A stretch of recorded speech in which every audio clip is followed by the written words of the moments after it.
AM 1430 KRGI 105.5 FM. Good morning. I'm Brian Gallagher, a guest in studio today from Central District Health Department. Jeremy Collinson is the Environmental Health Supervisor for CDHD. And we're going to talk about something that has been in the headlines lately that is starting to become more important daily, bird flu. First, welcome back. Good to have you here. Yeah, it's good to be back, Brian. Let's talk about bird flu because it is starting to show some major effects in Nebraska.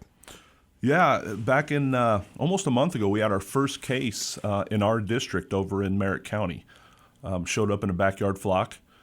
It was detected, one of the first cases in Nebraska. And now, since then, we've had 6 cases in Nebraska, or 6 instances where bird flu has been detected in a flock, all the way from this part of Nebraska all the way out to the Panhandle.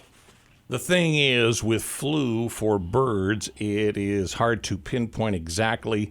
So there is an eradication process that goes on, and this can involve up to millions of birds. Yeah, once an individual bird is found positive with avian influenza, that whole flock is basically destroyed. In the case here in Merritt County, we had roughly 30 birds in that flock.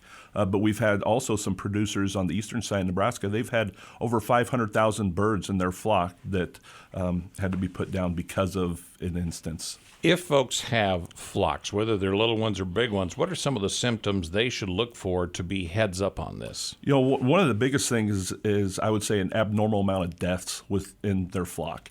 If they happen to go through a bunch of deaths or they notice something wrong with those birds. It may be a decreased amount of water consumption. Maybe they're not eating.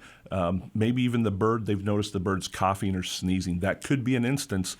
And if they get to that point and they think there is something going on, we want them to get in touch with the Nebraska Department of Agriculture right away. They'll send somebody out and actually test their birds in their flock. These are important steps that need to happen. What are other steps that people could or should do in the event that they suspect that their flock could be affected? It's getting those birds tested. The only way you're going to know is to test those birds. And then, we want people to be vigilant if they bring new birds into their flock. Keep those birds separated for a time. Kind of quarantine those new birds before you introduce them to your existing flock. That way, if you're bringing something into the farm, you're not getting everything contaminated. It's been a while since we have seen a major bird flu effect. Was 2014, is that right? Yeah, roughly. About almost 10 years ago. Mm-hmm. So with this being there, is it something that with proper steps, it can be contained?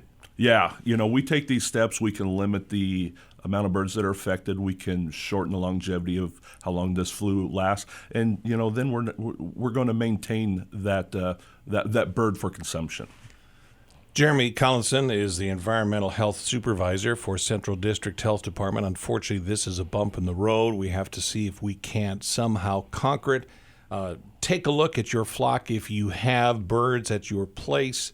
And as you take a look, be honest. I mean, that's one of the things that you just have to do to make sure that it doesn't compound the problem. If folks have questions, how can they find out more? Yeah, you can give us a call at the health department, or you can contact the Nebraska Department of Agriculture. They'll actually send somebody out if you have concerns to do some testing. Phone number they should use at your place? It's 308-385-5175. Jeremy Collinson from Central District Health Department. Be heads up about bird flu. Thanks. Good to see you. You bet. Thanks, come back. All right. Good morning from AM 1430 KRGI 105.5 FM. 5.5.